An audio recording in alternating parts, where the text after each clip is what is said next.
আমার মায়ের পায়ের জবা হয়ে ওঠে না ফুটে মন। ও তোর গন্ধ না থাক, ও তোর গন্ধ না থাক নয় রে ভুয়া বরণ। মায়ের পায়ে জবা হয়ে ওঠে না ফুটে মন। জুই মালতী হায়, কত গন্ধ যে ছড়ায়, ঘরের ছেলে পরের কাছে নিজেরে বিলায়। জুই মালতী হায়, কত গন্ধ যে ছড়ায়, ঘরের ছেলে পরের কাছে নিজেরে বিলায়। নমস্কার বন্ধুরা, বেঙ্গলি ব্লগার নুপুরের চ্যানেলে আপনাদের সবাইকে স্বাগত। চতুর্দিকে যেই অনাচার সৃষ্টি হচ্ছে, ভাল লাগছে না, ভাল লাগছে না। ভণ্ডতে ভর্তি হয়ে গেছে। তো রামকৃষ্ণ পরমহংসদেব মানে ঠাকুর, তিনি তো এই আমাদের মানবরূপেই জন্ম নিয়েছিলেন। তার অনেক লীলা। তো তার ভাগ্নে দক্ষিণেশ্বরে এসছেন, মামার সাথে থাকেন, মামার দেখভাল করে, মামা কখন খাবে কি না খাবে মামার সব ব্যাপারে সে মামার সাথে থাকে। তো একদিন মামাকে বলছে, মামা আমাকে ভাব দাও, আমি তোমার মতো এরকম সাধনা করতে চাই। মামা বলে, তুই গৃহী মানুষ, তোর ওই সাধনা করে কিচ্ছু হবে না। সে মামার পিছন ছাড়ে না, মামাকে বলছে, মামা আমাকে ভাব দাও, আমাকে ভাব দাও। যাই হোক, একদিন ঠাকুর হচ্ছে গঙ্গার ঘাটে যাচ্ছিল। তো সেই সময় তার ভাগ্নেও যাচ্ছিল। যেতে যেতে দেখে ঠাকুরের এক জ্যোতির প্রকাশ। ওই প্রকাশ দেখে ভাগনা খুব চিৎকার করছে, মামা তুমি মানে ভগবান, তুমি ভগবান বলে চিৎকার করছে। আর ওইদিকে ঠাকুর বলছে, আরে থাম থাম, লোকজন জড়ো করবি নাকি, আরে থাম থাম। এই সে তো খুব চিৎকার করছে। তখন ঠাকুর কি করলো, তার চিৎকারটাকে হাত দিয়ে ঠাকুর বন্ধ করে দিল, যে সে যাতে আর চিৎকার না করে একে তাকে যাতে না জড়ো করে।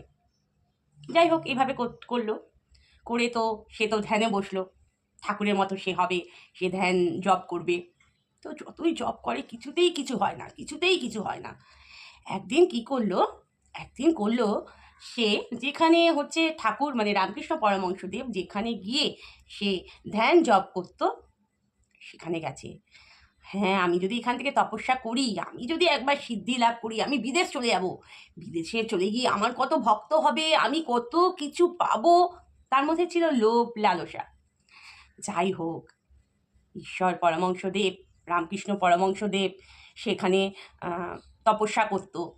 তো সেই তপস্যার ওখানে গিয়ে তার ভাগনা বসলো। সে কী করে তপস্যায় বসবে, সেই তো মুদ্রা সে জানে না, কেননা তপস্যায় বসতে গেলে তো এক একটা মুদ্রা লাগে। যাই হোক, সেই তো গিয়ে বসেছে।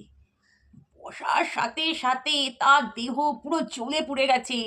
তার দেহে জ্বলে পুড়ে গিয়ে সে চিৎকার করছে, মামু আমাকে বাঁচাও, মামা আমাকে বাঁচাও বাঁচাও। আর হচ্ছে আমাদের ঠাকুর তো সে তো ধ্যানে বসে রয়েছে তার ঘরে, গৃহে, দক্ষিণেশ্বরে মন্দিরে তার গৃহ আছে। সেখানে গিয়ে বলছে, মামার পা ধরেছে, মামা দেখো আমার গা হাতে পায়ে ঠোসা পড়ে গেছে, আমার সারা গা হাত পা জ্বলে পুড়ে যাচ্ছে, আমাকে বাঁচাও, আমাকে বাঁচাও। বলে, তুই কি করে তোর এটা হলো রে, তোর কি করে এটা হলো? ঠাকুর বলছে যে আমি তোমার ওই পঞ্চমুণ্ডী আসনে গিয়ে আমি বসে আমার এই অবস্থা। তখন ঠাকুর বুঝলেন, বলে, কেন বসেছিস? তোমার মতো হব দেখে আমি ওই পঞ্চমুণ্ডী আসনে গিয়ে বসেছি।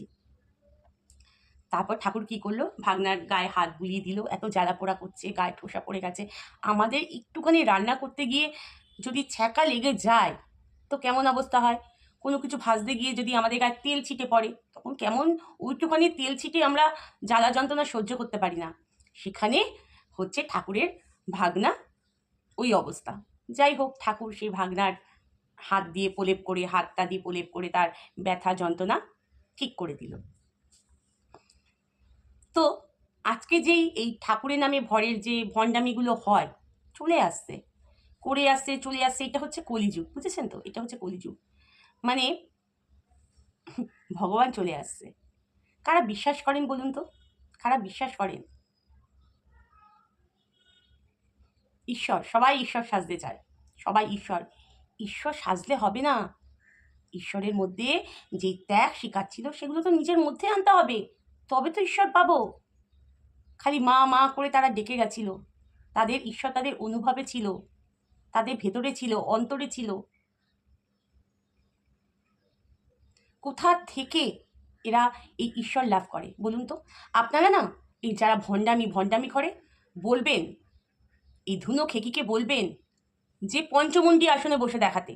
এত তো সিদ্ধ লাভ করলো মন্ত্র উচ্চারণে, এত সিদ্ধ লাভ করলো, সে রাত জেগে জেগে মন্ত্র উচ্চারণ করছে, কারোর বান কাটাচ্ছে, কারোর ঘরে ভূত ঢুকেছে। সে নিজেই যে একটা পুরো ভূত, মানে পুরো রাক্ষসী, সেটাই জানে না। নিজেদের ভেতরেই রাক্ষসী, বাইরে কেউ নেই। নিজেদের মনোভাব, হিংসা, লোভ পুরোপুরি ভরা, পুরোপুরি এর মধ্যে ভরা। কি বলবেন একে? বলবেন পঞ্চমুণ্ডী আসনে বসতে, পঞ্চমুণ্ডী আসনে বসতে, কেন সে তো মন্ত্রের দ্বারা সে তো সিদ্ধ লাভ করে ফেলেছে। হ্যাঁ, তাই না বন্ধুরা?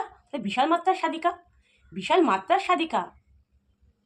এত পৃথিবীতে এত লোক অসুস্থ, আগের থেকে কেন জানতে পারি না?